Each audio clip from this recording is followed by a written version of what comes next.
What's up guys, my name is Patrick and welcome to my review video for SOMA. SOMA is a game that I recently just finished my first Let's Play on, and I've been really looking forward to doing this video for a while.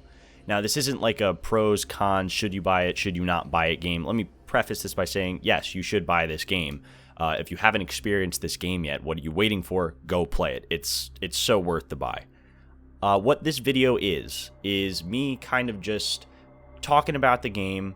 I wrote a little bit down, like few little things I wanted to touch on about this game, and it really ended up growing into like a 4-page thing. Bear with me here, this review might be a little bit long, but yeah, I look forward to talking about this game for you guys, and I hope by the end of it, you decide to either go watch my Let's Play, which would be awesome, or better yet, you go decide to play the game for yourself, and then you tell me what you thought of it. Alright, without further ado, SOMA. For those of you who don't know, SOMA is the latest title released by Frictional Games, utilizing their very own HPL Engine 3. HPL stands for H.P. Lovecraft, by the way, and seems fitting for a story of this caliber. This is the first of their game series that actually takes place completely in the future, and a future all its own. Whether you're a fan or you have a fear of the deep ocean, SOMA is one survival horror title that you won't want to miss. At first, the atmosphere seems very pleasant. You wake up in a nice apartment in Toronto, you take your medicine, and it's off to see the doctor for a routine visit. Only, your brain is broken to complete shit, and your only chances of living a somewhat normal life now rely on experimental brain scan technology. What could possibly go wrong? This, of course, brings us to the less comforting start of the game, what I would call the true beginning. Those first few moments you spend in your apartment are more of a tutorial, with one simple goal: find the brain scan fluid. That's it. Out of all of the things there actually is to do in your apartment, you're only really expected to find one thing, pick it up, and then leave. Simple, right? But right away we get into just how much there is to explore in the environment surrounding us. You can interact with almost anything in Simon's apartment, and I mean anything. You could pick up old photos, read book covers, watch, or rather almost watch, a really crappy action flick, then read about the sequel doomed to come out in a magazine you could find in a drawer. A drawer that no one prompted you to look in whatsoever, and yet in it contains a small story that you would have otherwise completely missed if it weren't for your inquisitive nature. And that brings me to the first thing that I loved about SOMA, its interactive depth. Interactivity is pivotal in how this story is told, or rather how the story is told to us specifically, the individual. Unlike other games, SOMA presents the illusion of choice rather than actually having choices that breed consequences. Much like in The Witcher 3 where saving a dog means killing a small child down the line or some nonsense like that. Instead, SOMA presents you with a task and then gives you a vague idea of where you can go to accomplish that task, with no real direction on how exactly to go about accomplishing said task. While it remains true that there is only one right answer, things may not always appear this way to the player, not at first. A path might diverge into two corridors. Which one should you go down? You wait and wait for some friendly voice to pop over a radio or out of some memory, as often in Frictional Games titles they do, so that you can get offered some kind of hint in the form of clever questioning or writing. But in your first moments, by which I mean the first hour or thereabouts of gameplay, you're left completely to think for yourself in this strange, twisted, wet place, creaking under the weight of the sea, with absolutely no idea how you got there, and no clue about what to do next. Now, as I said before, there is only one right answer. But how long it takes you to come to that conclusion is really up to you. How long are you going to spend opening drawers, lockers, and cabinets? Who's to say you won't miss a note scrawled in haste while someone ran from a monster, containing some vital piece of information on how to get away from that monster? Or perhaps you find a father's last words to his son he never quite told how proud he was of him. What I mean by this is that SOMA truly is a deep game. Your experience with its depth, however, are totally within your control. The reason the game gives you a varied time of completion on the back is because how the hell were the developers supposed to know you were going to stand exactly in one spot and read this book for an hour? The best part about this type of interactivity and freedom combined is the storytelling that comes from it. While limiting the player to one restricted answer may not appeal to everyone, it certainly helps keep us on our toes in SOMA. With our first few steps into the game, we think, you have this twist all figured out, and the game then does a great job at reaffirming this point, or whatever point you came up with. Seriously, it's the best feature of the game in my opinion. You can go around expecting the unexpected all you like, with your assumptions leading you down a path of blissful ignorance until some horrific visage chases you down a hallway and completely unfurls whatever half-cocked theory about this or that you were ready to go to the endgame with. My best advice is go into this game expecting to be disappointed, and you will come out nothing but pleasantly surprised 110% of the time. Long story short, the story has various details about it that can be acquired by spending just a little bit more time picking things up. Here's a unique little detail I really enjoyed. I found myself wandering into the rooms of the people stationed on Pathos 2, and in one of the rooms there were some old photos of a man holding a woman. I picked a few of them up, then moved on to the frame picture sitting on the desk. For a few moments I flipped the picture in my hands, admiring the smiles on the happy couple's faces. I found myself saying in real life, "Huh, cute," before placing the picture back down and making my way into the next room. But just as I set the frame down, Simon in-game blurted out, "Cute." Nothing deep, and no one was there to respond to it. It was just a genuine thought from my mind that happened to align with a genuine thought from the protagonists. At that moment, it became for me less about what Simon was feeling and more about what I was feeling. It was like I was Simon. Even though this character had his own baggage and his own life, his thoughts and feelings about his current situation aligned so perfectly with what I was feeling, it was surreal. Now, just imagine being chased by a monster. Yes, it's very much the same feeling, only it seems more obvious. That reaction is easily called. Most people are going to get scared. Simple. But for that little moment, the game felt like it was reaching out to my humanity. And that is a moment I could have gone the entire game without experiencing. Ergo, it wasn't required, but it was there all along. Now, am I telling you to go play SOMA and pick up everything? No, but that is an option. I am, however, saying just take your time. If you have a question, no matter how off the rails it may seem, just look around. The answers might be closer than you often think they are. Another aspect that plays heavily into your experience with the game is its very self-aware sense of atmosphere. I.e., the game starts, I'm in sunny Toronto. A few cars and people are bustling on the streets below me. Life surrounds us, but we don't really pay it any mind, because we're kind of used to this everyday hustle and bustle. To us, it's familiar. Moving into the doctor's office, nothing to do, out of place, meet some guy, sit in a machine, witty doctor-patient banter. Still, nothing really out of place. Familiar. The machine powers itself on, Simon and Dr. Munchie exchange their final goodbyes, and boom, suddenly your comfy cozy doctor's office becomes a dark, dank, and altogether hellish metal room with water seeping in, what appears to be emergency lights going off in the hallway. Unfamiliar. Scary. Mindfuck. I'm fucked. These are just some of the racing thoughts that I had when starting the game. My first thoughts were really, how did I get here? And naturally my brain sought immediate answers to this question. A few observative moments later, the door is broken. There's a cracked window. Curious. Now my thoughts shift from, how did I get here, to, how do I get out of this room? My point here is that the bigger question of how I got here can only be answered once I leave this room. So then, me leaving that room becomes necessity. In order to find out how I came to be in this dismal place, I must first leave this room. These are only the first few moments of gameplay, and already we are on a path that is set before us. It just doesn't really feel that way.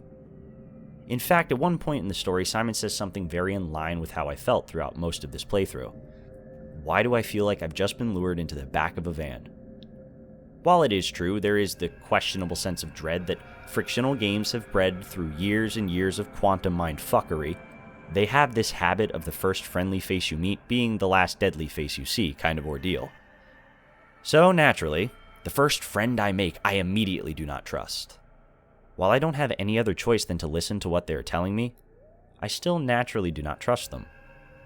And just as I find myself growing an attachment to this person or friendly object, they all always manage to do or say something fishy, not quite in line with something I agree with, however essential to the story that may be. In this instance, I'm referring to Red from the first Penumbra game released in 2007, Penumbra Overture. Red is a miner who you come into contact with by finding a radio. You only communicate with him through this radio throughout the duration of the game. Red has a very strange way of speaking and doesn't always appear with it, but he fears the same things you fear, and he's been in most of the rooms you now find yourself in. Therefore, he has a wealth of knowledge that you need in order to continue on. So you listen to him. He never spends his time talking about himself or revealing much more than he was once a miner working at the dig site you currently find yourself skulking around. To make a long story short, and this is the point where I am going to put up an annotation, spoiler warning. If you want to skip this part, feel free to. The annotation should take you to a time code that should just be at the end of this little speech. So anyway, where was I? Oh yeah, spoilers. After an entire game of searching for the only other person in the game, you're met with a closed oven door and Red's voice beckoning you from behind the furnace wall. Yes, Red is real, and yes, you finally managed to find him. Now all you have to do is flip a switch, cremate him, and get the last key to the last locked door. You only have to pick through the ashes of your dead friend to get to it. And the worst part is, it's exactly what Red wants. He wants you to press on, to succeed in your venture, find your dad, escape, live, even if he doesn't get to. It really begs the question of why this entire game of development and lead up to something so grim. Well, because it has to. The game has to spend the time it has making you trust him, making you like and rely on his word and guidance. You need Red to continue. So, what happens when you don't have him anymore and there's still game to play? SOMA is brilliant for the same reasons, just backwards. Well, sort of. You start with simplistic goals, and your hand being ever so gently held. Then within a split second, you get dropped into hostile, unforgiving circumstances to which you are left to your own devices to claw your way out of.